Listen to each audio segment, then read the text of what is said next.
Well, hi, I'm Judy Lysaker. Thanks for being here. And I'm going to do a presentation that I developed over a period of time.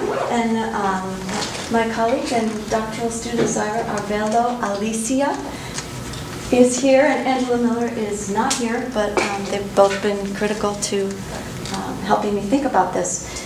It's always fun when you do a presentation and it goes with the one before you, even though you didn't plan it that way.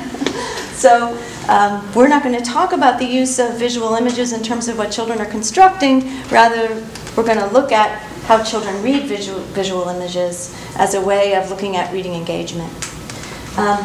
As the title indicates, I'm very interested in theory and have been, along with my colleagues, trying to develop a way of thinking about reading engagement that maybe is a little different from the kinds of things we've thought about in the past. So that's what we're doing. And in this presentation, I'll just do a little brief comments on what engagement is, what reading engagement, how reading engagement has been thought about, present my own perspective of it along with some of my colleagues, and then look at some data of a child reading a wordless picture book, which is where reading the images comes in, to take a look at how we might consider reading as relational dialogic activity by actually looking at a piece of performance of reading, and then of course do a little interpreting and hopefully have some time for some implications. It's very sensitive, isn't it? Okay. So, you know, the ed psych literature is filled with notions of how to think about engagement. It's a really important concept, right? If we don't have kids engaging, practices and policy and curriculum and all these things that we're worried about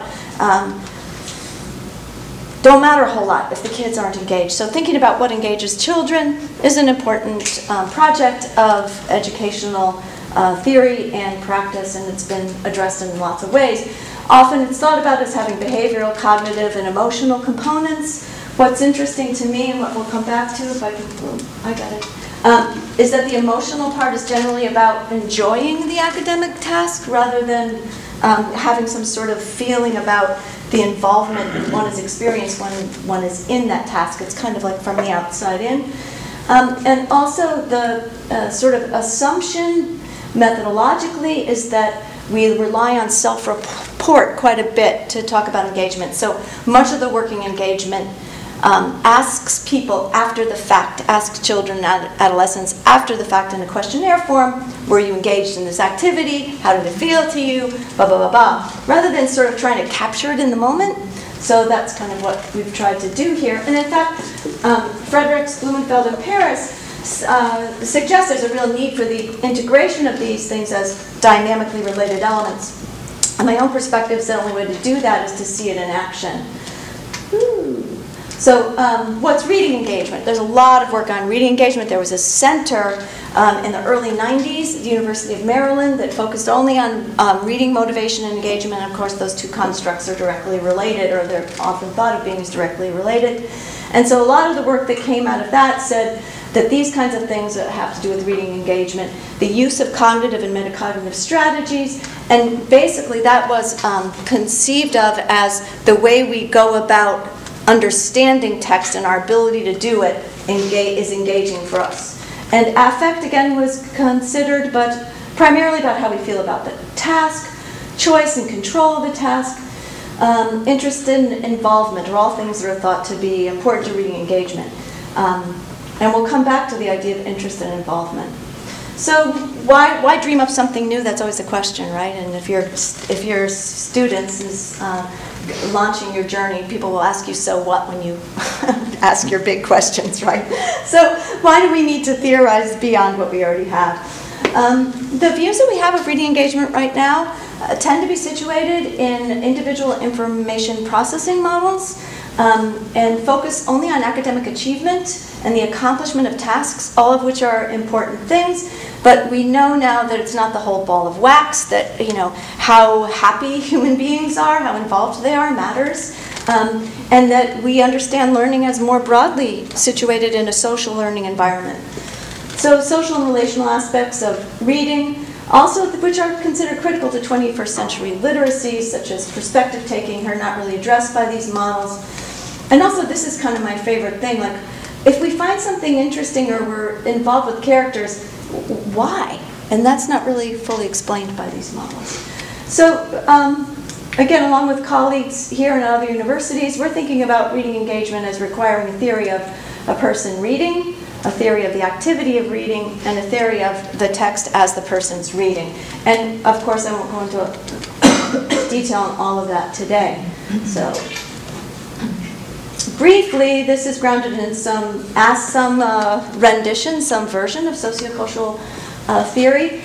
Whereas instead of focusing on the individual, we're thinking about the individual with mediational means, and I think that was Wurst and not Vygotsky, but it's the same school of thought, that we can't look at just the person, what's going on, and ask them about engagement. We have to look at them in relation to the book as they're reading, if we're interested in reading engagement, if we want to know what that's about.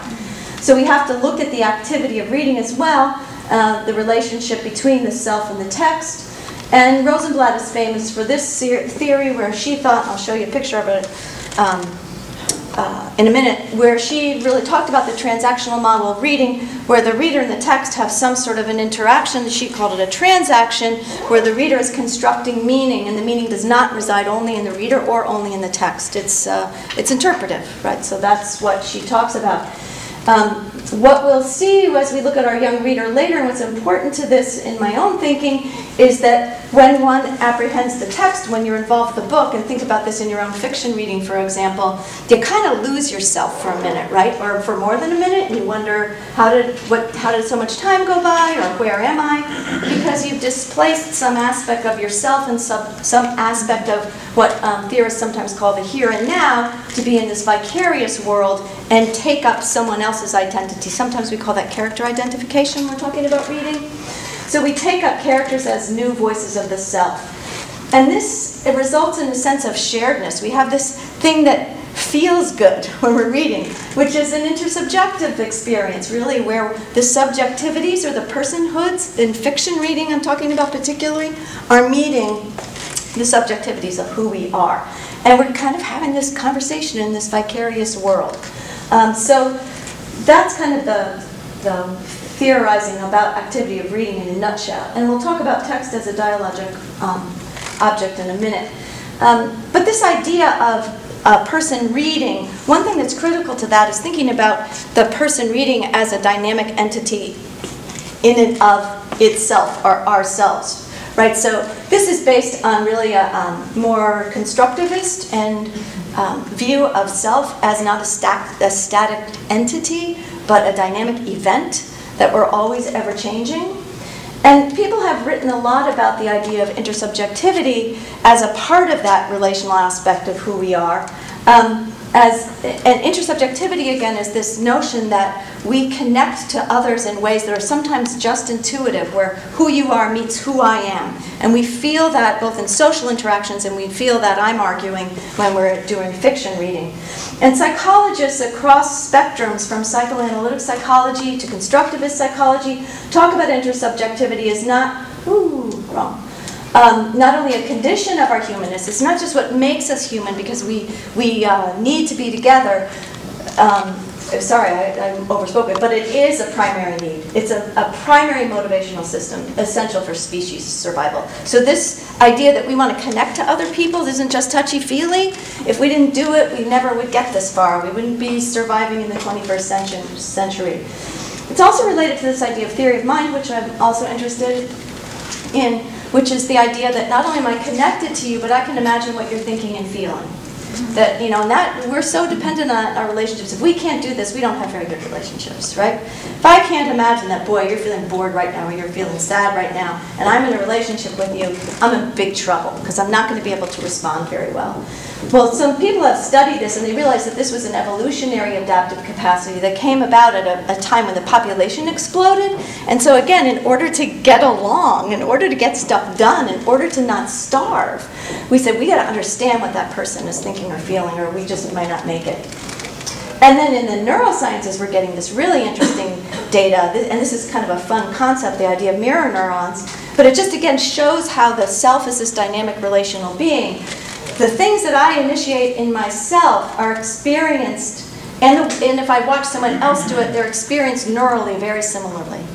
So if I read, and it's better if you take a physical action, if I ski and I watch somebody ski, and you put those funky things on my brain to figure out what my brain is doing, it's very similar in neural pathways. I love this idea because it explains if you're in education and you're teaching, and we talk about how we have to always show and not tell and demonstrate. Well, there's a reason why that's effective, at least if you believe the neuroscientists.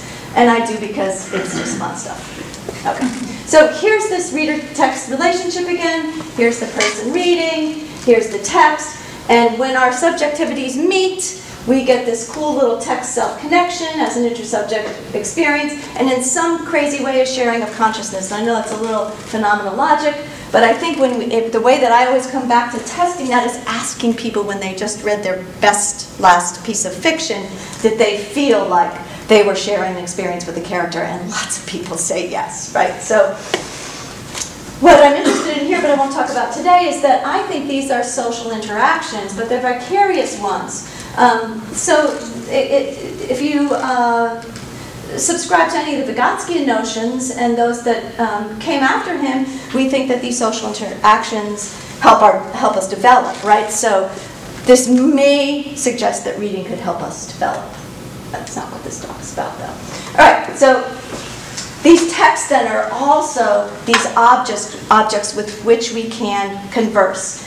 And this very cool idea about a cultural dialogic object I really like by Zatoun. And she just says that, and she's talking about books, she's talking about artworks, she's talking about lots of different things, that we have any kind of dialogic object is a place where meaning-making occurs with semiotic representations. Again, this can be images, this can be, oh, I just flashed over there for no reason.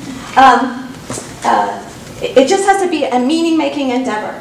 And all these things have strong imaginary components. So when we're involved in storybook reading, for example, we are in a context where we are making meaning with things that are represented in the book, and it requires a strong imaginary component, and then we have these dialogic processes, which we'll see in our data in a minute, because I know that's extremely abstract and strange, but it's, again, the same kind of thing where we feel like we're in the book with the characters. Okay, so again, the reason that I'm showing this, if I can do this, is because we need to have a theory of the text itself if we're going to have a theory of reading engagement that goes beyond the individual. And then lots of people have been thinking about fiction reading, and if you read the New York Times, you've seen this in the New York Times as well, that we think fiction reading, or the cognitive psychologists, especially this group in Canada, believe that fiction is a particular kind of experience. They don't call it a dialogic object. That's just what I'm deciding to do. But what we've decided as a group, inspired by a former colleague of mine, Marshall Gregory at Purdue University, is that fiction provides us with invitations, and we've been calling them relational invitations. And again, we'll see that in the data, but we've talked about this already today, that when we're in a book, there's a relationship there, and there's a set of characters, and if it's really well written, we're kind of invited into understanding them and thinking about them and participating with them in their life. And in fact, this is very satisfying, and then these are studies that have been done about this, that this idea of aesthetic and narrative emotional experiences, engaging in those is very satisfying. And it gives us a place and time to imagine thoughts and feelings and intentions. Social imagination or theory of mind. These are colleagues of mine and some work I've done prior. And it's a great place to do this because it doesn't have real world consequences. So if you're a kid growing up, you're an adolescent, you're an adult, it's great to have a place where you can imagine what people are thinking and feeling, and your relationships aren't dependent on it. You're in a fictive world. Okay, enough of that. So again, in order to have a theory of reading engagement that moves beyond individualism, it's good to have this idea of the person reading as this dynamic event, a text as a cultural object that with whom we can have a relationship, and fiction as a particular kind of dialogic object that offers relational invitations. I forget where I'm going now. Okay. So we're going to show you some data, and as you might suspect, we have a socioculturally inspired picture of the data in our minds using activity theory, which of course is the person and the activity and the mediational means, rather than just one thing or the other. And we're focused on the relationship between the reader, we'll meet our little reader in a minute, and the reading that he does. And we've used wordless picture book reading as a method. It's a very interesting way to do this because you get to see aspects of reading that are not bound to decoding. They have nothing to do with decoding the text. They have to do with meaning making only, if you can say that. It sounds like way too definitive to say that, but I did it. And again, it's a different epistemological assumption than we saw with the self-reports, that we can only see engagement in the performance of it. And then in fact, if we were going to argue for a relational dialogic theory of reading, we ought to be able to see it somewhere. And so the assumption here is that we should see it in a reading event, that it would be observable in this way and open to analysis. And so this is part of a much larger study. We chose it because it's a rich example of relationality during reading and has, we think, some potential for informing theory. We collected the Stay in the Quiet Room in the schools, part of a larger study, as I mentioned. Here's our little participant, James, 6 years old, kindergartner, beginning to read conventionally, Caucasian, woo, and I'm getting used to it. This is demographic information that clues us into the fact that this kid's probably got a fairly privileged background if he's like his peers in this school. And in fact, this lines up because he's read to by his mom and his dad. He has a little sister, which you see may be significant later when we look at the data. He likes to read. He thinks he's a good reader. All this we got from a reading interview. He has lots and lots of books at home.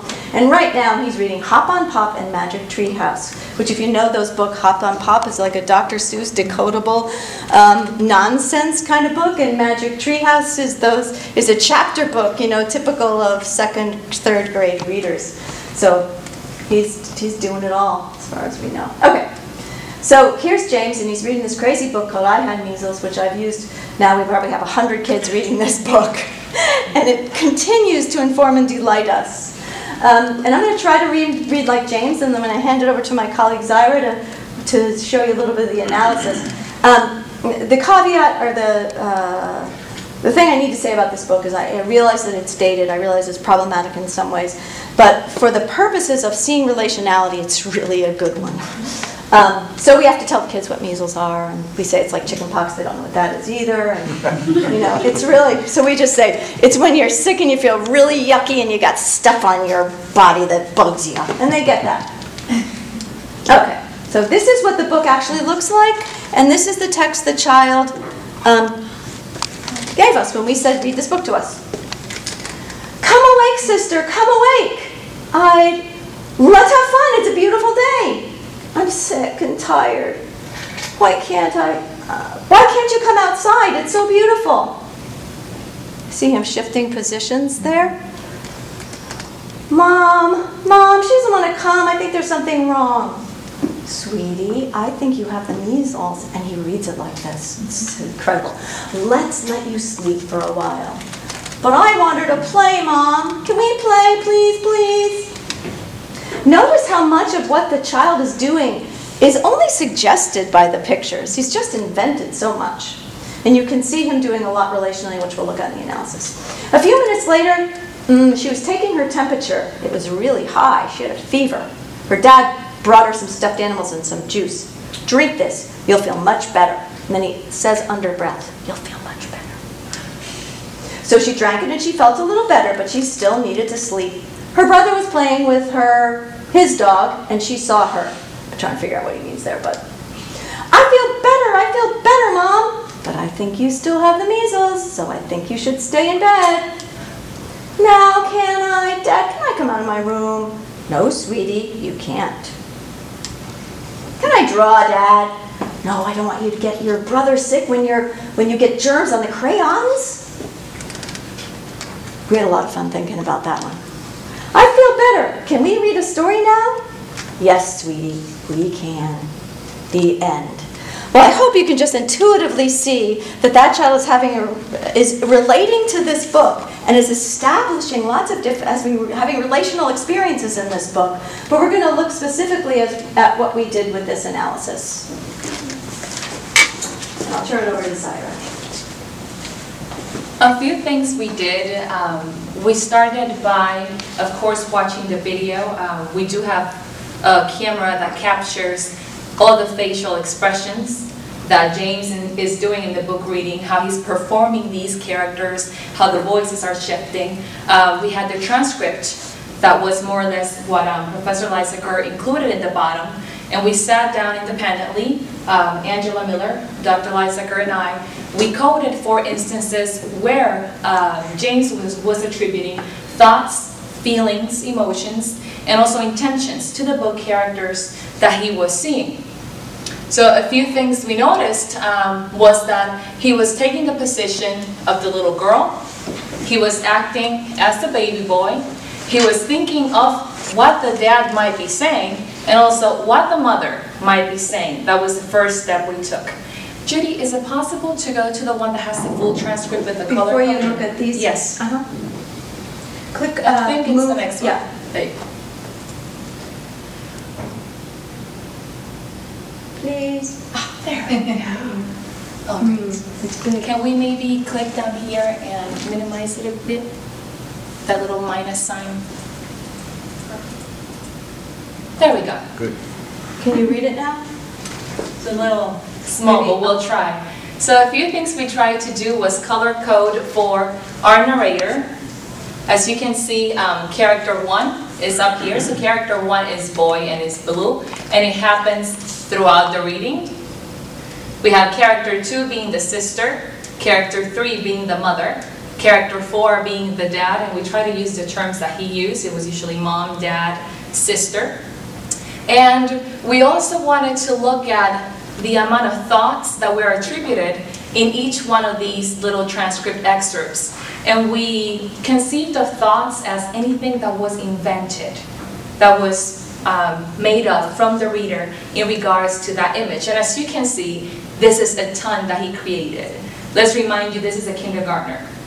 And there are no words in that book. This is what he is creating right there and then for us. So a few, just to give you some examples. Our narrator is very typical. A few minutes later, when you saw the end of the transcript, the end. Whereas the little brother is always going and begging and pleading for things. The little girl is quite different. Mom is a sweetheart. She thinks so hard. No, sweetie, I think you have the measles. And maybe you ought to stay in bed. Daddy is open and he goes, no, we don't want you to get your germs on the crayons and get your little brother sick.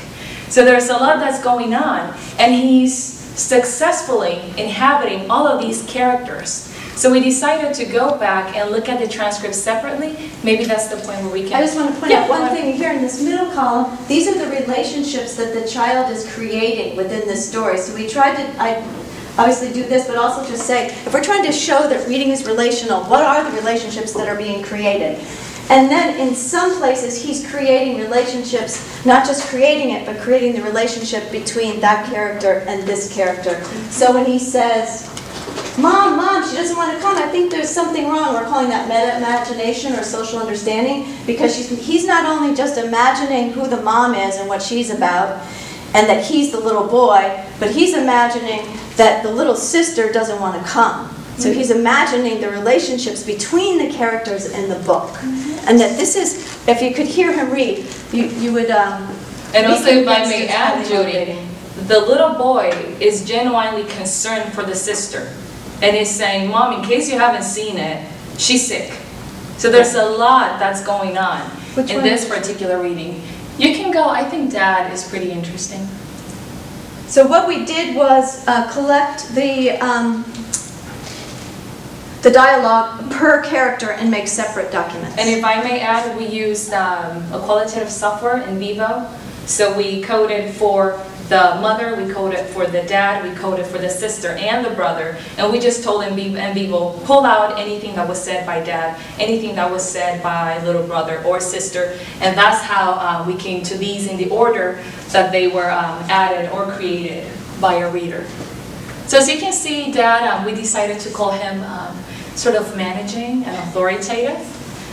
He's always pretty much, he's still nice, but he's kind of giving orders. He says no a lot. Look at these terms of endearment. No, sweetie. And this was not only something that we saw with James, we saw it with others, other kids, but that's not something we want to share today. But as you can see in this visual, we wanted to emphasize that we were thinking of the fact that there are relational histories. There are things that James is bringing from what he knows dads are supposed to be doing, moms are expected to do, with the way you interact with a sibling. And we mentioned earlier, he does have a little sister. I don't know if there's any of those that you also like to visit. I was just showing the boy as imploring, which we really didn't notice until we put all his language together. Everything is in imperative. Come away, let's have fun. She doesn't want to come. I want her to play. You can see that he's really created characters that have personalities. The one thing I wanted to mention here too, Zaira, is this might remind you, this is our attempt at the reader text transaction that we saw from Rosenblatt, but now instead of that just saying, oh, it's some kind of merger between text and self, we can actually say we know what's going on in that merger of text and self, and that these things are being created. And one thing we also noticed that I wanted to add, Judy, is the fact that we also thought of who was, in every instance, the addressee or the recipient of that message or that thought James was creating. And we noticed the only ones that did not interact ever were mom and dad in the entire story. Wow. And I don't know if we can go to the next visual, the other version of this one. Yeah. Hold on. I do have the clicker here. I tend to forget. Do you mean this one? There we go, yes. So we try to capture with this, and the purpose is not for you to see every direction of these arrows, but it's to capture the fact that all of these characters are interacting, and although it looks messy, it makes perfect sense when you look at the transcript in itself. And I think this is the point where I'll leave it to you for the concept of dialogical volume. Oh, okay, good. Yeah. So here's that. There's this very interesting concept called dialogical volume, and I think this is a great illustration of it, because it shows not only are there these dialogues going on between the person reading, who's creating these characters, but again, between them all. And that's why we did this particular visual, is because we wanted to show that the reader text transaction is, at least in fiction reading, with this case, very relational, and that the dialogic volume is high. There's a lot going on, and this is what I would call fiction reading engagement. When you are so engaged in the book that you are creating characters, and you've had this experience, right? Do you worry about characters when you're reading in a good book, and you wish that character wouldn't do that to her because she's really feeling bad about that, and what's going to happen to him? That's all this sort of imagination that's going on. Social imagination is what it's called sometimes in the fiction reading engagement. One thing I want to mention here, and this is not, I'm figuring this out, brought out very much, but we're thinking about these things, not brought out very much in this presentation, is that this reader text transaction isn't some neutral thing.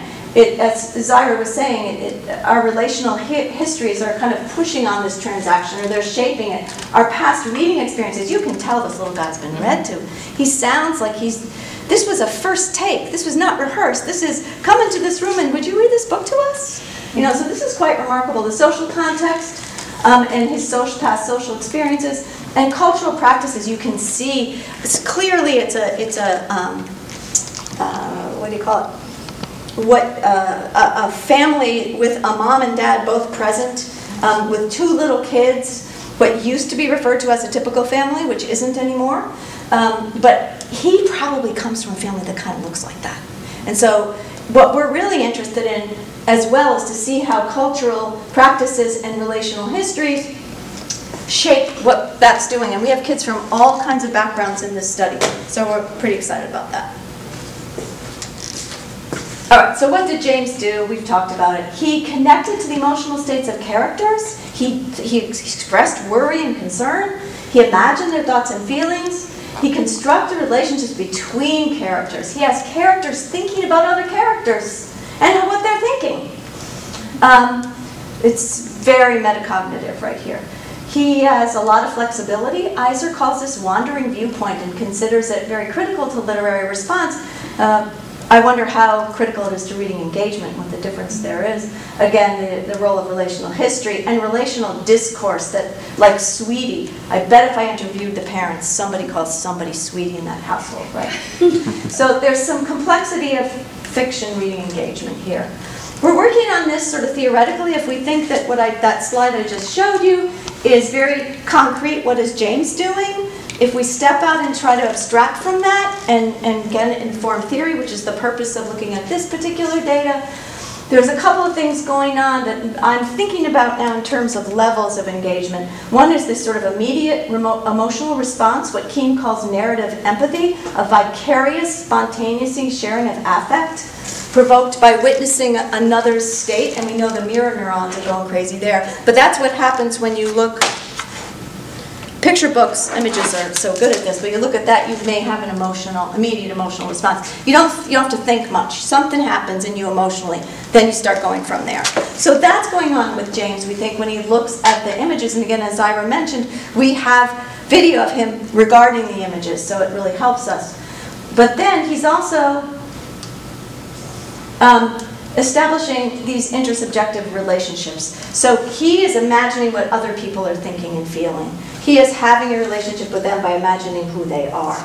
And then he's developing on another level these social understandings, and that's when he's able to say, not only do I understand what that person is thinking and feeling in the narrative I'm making up, but I know how that affects other people in the story. So this is another layer of thinking of engagement in fiction reading. So our conclusion, intersubjective relationships between the person reading and the characters of fictional texts are definitional to engaged fiction reading. That's a big assertion from looking at one piece of data, but we're going to keep developing this. And these making connections are highly motivating and satisfying, complex relational activity. And remember, the whole idea of engagement that come before this 20 years ago, we're now trying to re-theorize, suggests that intrinsic motivation is important, and that being involved with characters is important, but no one has been trying to say why. And so I think here we're trying to get at why that might be. Inhabiting and constructing characters and relationships within fictional texts is imaginative and intersubjective work. And for me, it's very important that it's both in the here and now. I'm doing the reading right now. James is doing this reading with a book, but it's beyond the here and now. It has nothing to do with the present moment at the same time. So this sort of doubly dialogic is what one of my colleagues refers to it as, because things are going on really at two different kinds of phenomenological spaces and times. And then if you're interested in reading like I am, maybe the degrees of complexity of the relationships constructed by this child, by the person reading, is a useful assessment of comprehension. Why do we ask them questions when they can do that? So why do we care? Well, you may know that we're in an information-focused, overloaded culture. I don't know if anybody's ever experienced that, especially in graduate school. But we also are in a time where information is highly regarded. And our new Common Core State standards are putting more and more of an emphasis on informational text. So maybe we need to think about that fiction still has its values, and it's not just nice little stories or whatever however people might like to conceptualize them, because they could be resources for developing social understanding. The other thing that's particularly important, I think, and it certainly is to me, is that when you do this kind of work, you're highlighting and valuing what students' literary response and what their linguistic practices are, not what you wish they were. And so in this way, it makes room and values what students can do. And that gives us a great place to start as teachers and as researchers in figuring out where they might go next with their learning. And it gives us a view of comprehension that's not dependent on decoding. And I think more and more with the increase of children who come to us not decoding English print proficiently, we ought to start giving them a break and helping children have a way of showing what they understand by the reading of images and not just the reading of linguistically rendered text. And that's it.